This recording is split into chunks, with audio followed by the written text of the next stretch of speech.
بسم اللہ الرحمن الرحیم۔ السلام علیکم ورحمۃ اللہ وبرکاتہ۔ آج کی ویڈیو میں ہم جن موضوعات پر بات کریں گے ان میں اولاد مشرکین، پاگل، بہرے اور جنات کے ساتھ قیامت والے دن کیا معاملہ ہوگا۔ اس ویڈیو کو شروع کرنے سے پہلے اگر آپ نے اس چینل کو سبسکرائب نہیں کیا تو پلیز اس کو سبسکرائب کر دیں اور بیل کا بٹن پریس کر دیں تاکہ اس قسم کی مزید ویڈیوز آپ تک بر وقت پہنچ سکیں۔ تو چلیں شروع کرتے ہیں۔ سب سے پہلے ذکر کرتے ہیں اولاد مشرکین کا۔ حضرت براء رضی اللہ تعالی عنہ سے مروی ہے، حضور صلی اللہ علیہ وسلم سے اولاد مسلمین کے متعلق پوچھا گیا تو آپ صلی اللہ علیہ وسلم نے فرمایا وہ اپنے آبا کے ساتھ جنت میں ہوں گے۔ پھر آپ صلی اللہ علیہ وسلم سے اولاد مشرکین کے بارے میں پوچھا گیا، آپ صلی اللہ علیہ وسلم نے فرمایا وہ اپنے آبا کے ساتھ جہنم میں ہوں گے۔ حضرت ابراہیم علیہ السلام کی کفالت کے متعلق حضرت سمرہ رضی اللہ تعالی عنہ سے طویل حدیث میں وارد ہے کہ آپ صلی اللہ علیہ وسلم درخت کے نیچے ایک بوڑھے کے پاس سے گزرے جس کے ارد گرد بچے ہی بچے تھے۔ حضرت جبرائیل علیہ السلام نے آپ صلی اللہ علیہ وسلم سے عرض کیا یہ حضرت ابراہیم علیہ السلام ہیں اور یہ مسلمانوں اور مشرکین کے بچے ہیں۔ صحابہ کرام نے عرض کیا مشرکین کے بچے؟ آپ صلی اللہ علیہ وسلم نے فرمایا ہاں مشرکین کے بچے۔ جنتیوں کے خدام کے متعلق حضرت انس رضی اللہ تعالی عنہ سے اولاد مشرکین کے متعلق سوال کیا گیا تو فرمایا کہ جناب رسول اللہ صلی اللہ علیہ وسلم کا ارشاد گرامی ہے ان کے گناہ تو تھے نہیں کہ انہیں ان کی وجہ سے عذاب دیا جائے اور وہ جہنمی بنے، اور نہ ان کی نیکیاں تھیں جن کی انہیں جزا دی جائے اور وہ جنت میں بادشاہ بن سکیں، یہ اہل جنت کے خادم ہوں گے۔ حضرت ابو ہریرہ رضی اللہ تعالی عنہ فرماتے ہیں کہ آپ صلی اللہ علیہ وسلم سے اولاد مشرکین کے بارے میں پوچھا گیا تو آپ صلی اللہ علیہ وسلم نے فرمایا اللہ تبارک و تعالی ہی بہتر جانتے ہیں کہ ان کے ساتھ کیا معاملہ ہوگا۔ اولاد مشرکین کے انجام کے متعلق اختلاف ہے، اس میں علماء کرام کے 5 قول ہیں۔ نمبر 1 جہنم میں جائیں گے، نمبر 2 جنت میں جائیں گے، نمبر 3 اہل جنت کے خادم ہوں گے۔ علامہ نصفی رحمۃ اللہ علیہ نے اسی قول کو اہل سنت والجماعت کا مذہب قرار دیا ہے۔ اور نمبر 4 ان کا معاملہ اللہ کے سپرد ہے، اللہ تعالیٰ جو چاہیں گے ان کے ساتھ معاملہ فرمائیں گے۔ اور نمبر 5 آخرت میں انہیں پرکھا جائے گا، اگر انہوں نے بڑے ہو کر نیکیاں کرنی ہوئیں تو انہیں جنت میں داخل کر دیا جائے گا، اور اگر انہوں نے بڑے ہو کر گناہ کرنے ہوئے تو انہیں جہنم میں داخل کر دیا۔ اس کے بعد ہم ذکر کریں گے پاگل، بہرے اور زمانہ فطرت والے کا انجام۔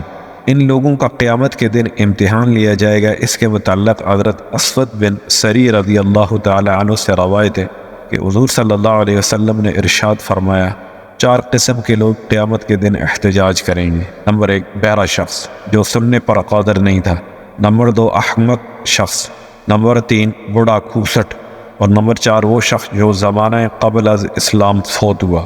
بہرا کہے گا یا اللہ اسلام آیا مگر میں کچھ نہ سن سکا۔ احمق کہے گا یا اللہ اسلام آیا مگر میری حالت یہ تھی کہ بچے مجھے مینگنیاں مارتے تھے۔ اور بوڑھا کھوسٹ کہے گا اسلام آیا مگر مجھ میں کچھ سمجھ ہی نہ رہی۔ اور وہ شخص جو زمانہ قبل از اسلام میں مر گیا وہ کہے گا یا اللہ میرے پاس تو آپ کا کوئی رسول ہی نہیں آیا۔ تو اللہ تعالیٰ ان سے اپنی اطاعت کے پختہ وعدے لیں گے، پھر انہیں حکم دیں گے جہنم میں داخل ہو جاؤ۔ حضور صلی اللہ علیہ وسلم نے ارشاد فرمایا اس ذات کی قسم جس کے قبضے میں محمد کی جان ہے، اگر یہ لوگ جہنم میں داخل ہو جاتے تو جہنم کی آگ ان کے لیے ٹھنڈی اور سلامتی والی بن جاتی، لیکن وہ خدا تعالیٰ کی نافرمانی کریں گے اس لیے انہیں جہنم میں عذاب ہوگا۔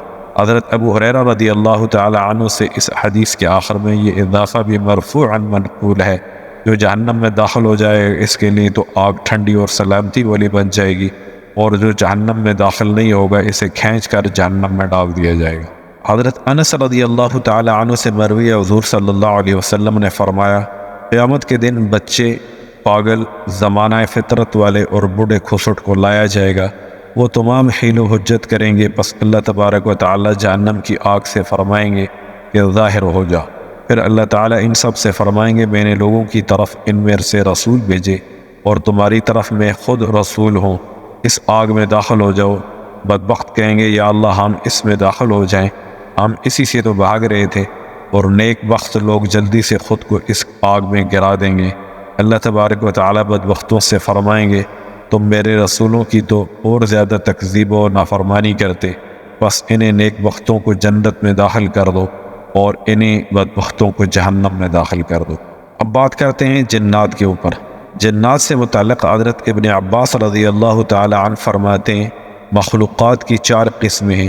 ایک قسم ساری کی ساری جنت میں جائے گی، وہ ملائکہ ہیں۔ ایک قسم ساری کی ساری جہنم میں جائے گی، وہ جنات ہیں۔ اور 2 قسموں میں سے کچھ جنت میں جائیں گے اور کچھ جہنم میں، وہ 2 قسمیں جنات اور انسان ہیں۔ حضرت وہب رضی رحمۃ اللہ علیہ سے پوچھا گیا کیا جنت کو ثواب و عذاب ہوگا، یعنی جنات کو ثواب و عذاب ہوگا؟ تو انہوں نے فرمایا جی ہاں، اللہ تبارک و تعالیٰ فرماتے ہیں اولئک الذین حق علیہم القول فی امم قد خلت من قبلہم من الجن والانس انہم کانوا خاسرین ولکل درجات مما عملوا۔ یہ وہ لوگ ہیں کہ ان کے حق میں بھی ان لوگوں کے ساتھ اللہ تعالیٰ کا قول پورا ہو کر رہے گا جو ان سے پہلے جن اور انسان ہو کر گزرے ہیں، بے شک یہ خسارے میں رہے، اور حق ہر ایک کے لیے ان کے اعمال کی وجہ سے الگ الگ درجے ہیں۔ حضرت ضبا بن حبیب رضی اللہ تعالی عنہ سے پوچھا گیا کہ کیا جنات جنت میں داخل ہوں گے؟ انہوں نے فرمایا جی ہاں، اور اس کی دلیل قرآن کریم کی یہ آیت مبارکہ ہے لم یطمثہن انس قبلہم ولا جان، کہ ان پر نہ تو کسی آدمی نے تصرف کیا ہوگا اور نہ کسی جن نے۔ یہ سورہ رحمان کی آیت نمبر 56 ہے۔ اللہ تبارک و تعالی جنات کو جنیات جن خواتین اور انسانوں کو انسان خواتین عطا فرمائیں گے۔ السلام علیکم ورحمۃ اللہ وبرکاتہ۔